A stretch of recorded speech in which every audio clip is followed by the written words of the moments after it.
ஒரு வெள்ளிக்கிழமை அன்று இந்த மைய தயாரிச்சு வைங்களேன். நீங்க அதுக்கப்புறம் பாருங்க, நீங்க எத வசியம் பண்ணணும்னு நெனைக்கிறீங்களோ, அது உங்க கணவரா இருக்கட்டும், உங்க குழந்தைங்க உங்க பேச்சு கேட்கணும்னு நெனைச்சாலும் சரி, பணத்த ஈர்க்கணும், பணம் நெறைய நம்ம சம்பாரிக்கணும் அப்படின்னு நீங்க நெனைச்சாலும் சரி, இந்த ஒரு மை போதும். நீங்க இத செஞ்சு பாருங்களேன். இதற்கு மகாலட்சுமி வசிய திலகம் அப்படின்னு சொல்லுவாங்க. அப்ப பணத்த மட்டும் தான் வசியம் பண்ணுமா மகாலட்சுமின்னு சொல்றீங்களே அப்படின்னா, இல்ல. இது நம்ம என்ன நினைக்கிறோமோ அத கொடுக்கக்கூடிய சக்தி வாய்ந்த ஒரு மை. இப்ப எப்படி செய்யறதுன்னு நம்ம பார்க்கலாம். தொழில் செய்றவங்களா இருக்கட்டும், வியாபாரம் செய்றவங்களா இருக்கட்டும், வேலைக்கு போயி ப்ரமோஷன் வேணும், நல்ல சம்பளம் பத்தல அப்படின்னு இருக்கிறவங்கலாம் இந்த மைய தயாரிச்சு நீங்க வச்சீங்க அப்படின்னா, சீக்கிரம் உங்களுக்கு பதவி உயர்வு கிடைக்கும். தொழில்ல, வியாபாரத்துல நல்ல லாபம் கிடைக்கும். நம்ம செய்யக்கூடிய முயற்சி எல்லாத்துலயும் வெற்றி கிடைக்கணும்னு நம்ம நெனைப்போம். அந்த வெற்றிய அடையணும் அப்படிங்கிறதுக்கு காரணம் என்ன?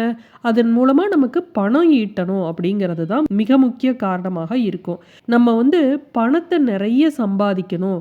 நம்மகிட்டயே அந்த பணத்த வச்சுக்கணும். வீண் விரயம் ஆகக்கூடாது அப்படின்னு நெனச்சீங்க அப்படின்னாலும், இந்த பண வசியங்கிறது வேணும். இந்த பணத்தை வசியம் செய்வதற்கு அதிபதியாக இருக்கக்கூடியவர் இந்த மகாலட்சுமி தாயார் தான். அப்ப இந்த மகாலட்சுமி தாயார தானே முதல்ல வசியம் பண்ணணும். இந்த மகாலட்சுமி தாயாருக்கு பிடித்தமான பொருட்களை வைத்து இந்த மைய தயாரிக்கிறோம். அப்ப இந்த மைய வச்சு மகாலட்சுமி தாயாரை மட்டும் தான் வசியம் செய்ய முடியும். பணம் மட்டும் தான் வசியம் செய்ய முடியும் அப்படின்னு தவறா நினைக்காதீங்க. மாமியாரையும் வசியம் செய்ய முடியும். கணவரையும் வசியம் செய்ய முடியும். அது எப்படி அப்படின்னு பார்க்கலாம். வசியம் அப்படிங்கிறது நம்ம சொல்படி அவர்களை கேட்க வைப்பது. நல்ல விஷயத்துக்காக நாம செய்யக்கூடிய எந்த ஒரு விஷயம் தவறில்ல. சரி, இப்ப இந்த திலகத்தை, அதாவது இந்த மைய எப்படி தயார் செய்யணும்னு பார்க்கலாம். இப்ப மகாலட்சுமி தாயாருக்கு உகந்த கிழமை எது அப்படின்னு பார்த்தீங்கன்னா, வெள்ளிக்கிழமை. பௌர்ணமி தினத்துல செய்யலாம்.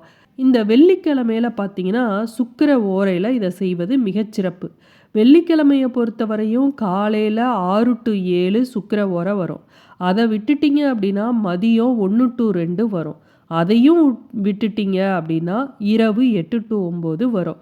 இந்த சுக்கிர ஓரையில தான் இந்த மைய நம்ம தயார் செய்யணும். பௌர்ணமி தினத்துல நீங்க பார்த்து வச்சுக்குங்க. அன்னைக்கு என்ன சுக்கிர ஓரை வருதோ, அந்த நேரத்துல இந்த திலகத்த தயார் செய்யுங்க. கேலண்டர்ல பௌர்ணமி தினம் வரக்கூடிய நாள்ல உங்களுக்கு சுக்கிர ஓரைன்னு போட்டிருக்கும். அத பார்த்து அந்த நேரத்துல தயார் செய்யுங்க. ஒரு முறை இந்த திலகத்த நம்ம தயார் செஞ்சு வச்சுக்கிட்டோம் அப்படின்னா, அது ஒரு 48 நாட்களுக்கு இந்த திலகம் சக்தியோட இருக்கும். தொடர்ந்து 48 நாட்கள் இந்த திலகத்த நம்முடைய நெற்றியில வச்சுக்கிட்டு வர்றதன் மூலமாக, நாம் பணம் சம்பாதிக்க முடியும். நம்ம செய்யக்கூடிய எல்லா செயல்கள்லயும் வெற்றி கிடைக்கும்.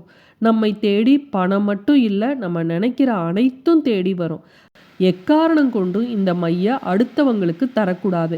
நம்ம தான் பூசிக்கணும். வீட்ல இருக்கக்கூடிய நபர்கள் வேண்டுமானால் வைக்கலாம். மற்றவர்கள், வெளியாட்கள் இத வைக்கக்கூடாது.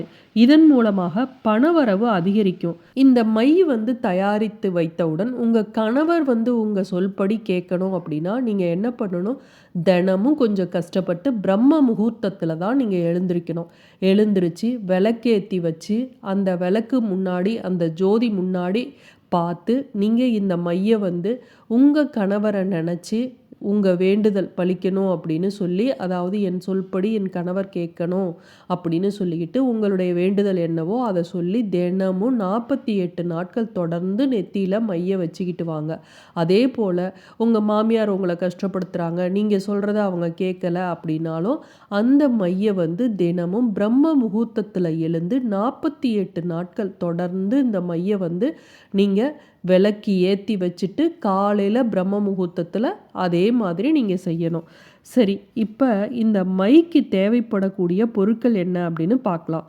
இதற்கு 3 ஏலக்காய் எடுத்துக்குங்க. அதிகமாவும் போடலாம். அதனால எந்த தவறும் இல்ல. கிராம்பு 5 எடுத்துக்குங்க. அடுத்தது பச்சை கற்பூரம் 1 துண்டு எடுத்துக்குங்க. கற்பூரம் சிறிது எடுத்துக்குங்க. கொஞ்சோண்டு நெய் எடுத்துக்குங்க. இந்த பொருட்கள் எல்லாத்தையும், நெய்ய தவிர மற்ற பொருட்கள நல்லா ஒரு இடிக்கல்ல போட்டு ஓரிரண்டாக இடிச்சுக்குங்க. இதனுடன் சிறிது சோம்பு இருக்கு இல்லையா? சோம்பு அப்படிங்கிறது மகாலட்சுமி கடாட்சத்தை கொடுக்கக்கூடியது. பண வசியத்திற்காக தாந்திரீக பொருட்கள்ல பயன்படுத்தப்படக்கூடிய ஒரு பொருள். இதையும் அதோட போட்டு நல்லா இடிச்சுக்கிங்க. நல்லா எவ்வளவு தூள் பண்ண முடியுமோ அவ்வளவு தூள் பண்ணிக்கிங்க. இத வந்து ஒரு மண் அகல் விளக்கு எடுத்துக்குங்க. அதுல அத போட்டுடுங்க. இதோட கற்பூரம் போட்டுடுங்க. கற்பூரம் வந்து பச்சை கற்பூரம் கொஞ்சம் நெறையவே நீங்க சேர்த்துக்கலாம். அதனால தவறு கிடையாது. இதனோட கற்பூரம் உங்களுக்கு 1ஓ 2ஓ போட்டுக்குங்க. இப்ப நெய் சிறிது அதுல விட்டுக்குங்க. விட்டுட்டு அத நல்லா கரியாகிற வரையும் விட்டுடுங்க. இது கரியானதுக்கு பிறகு அந்த சாம்பலை எடுத்து அதனுடன் நெய் சேர்த்து மை தயாரிச்சுக்குங்க. இந்த மைய வந்து அப்படியே ஒரு பிளாஸ்டிக் டப்பாலயோ, ஒரு வெள்ளி பாத்திரத்திலயோ எதுலயாவது ஒண்ணு வச்சுக்குங்க. இத மகாலட்சுமி தாயாரோட பாதத்துல வச்சிடுங்க. உங்க குலதெய்வத்தையும், இஷ்ட தெய்வத்தையும், மகாலட்சுமி தாயாரையும் நெனச்சுக்கிட்டு, உங்களுடைய வேண்டுதல சொல்லி, உங்களுக்கு தொழில்ல, ஏதாவது வியாபாரத்துல வருமானம் வரணும் அப்படின்னா சொல்லி வேண்டிக் கொண்டு, மகாலட்சுமி தாயார் படத்துக்கு முன்னாடி வச்சிடுங்க. ஓம் ஸ்ரீம் க்ரீம் க்ளீம் ஹம் வசிய சிவ ஓம் அப்படிங்கிற மந்திரத்தை 108 முறை சொல்லுங்க. அது மாதிரி செஞ்சுட்டு, தினமும் தொடர்ந்து 48 நாட்கள் மகாலட்சுமி தாயாரோட பாதத்துல இருக்கக்கூடிய மைய தினமும் நம்ம வச்சுக்கிட்டு வர்றதன் மூலமாக, மகாலட்சுமி தாயாரோட அருள் நமக்கு கிடைக்கும். பணம் அதிகரிப்பதற்குரிய முயற்சிகள் நம்ம செஞ்சுக்கிட்டு, இந்த மைய தினமும் வச்சுக்கிட்டு வந்தோம் அப்படின்னா, வெற்றிகள் குவியும்.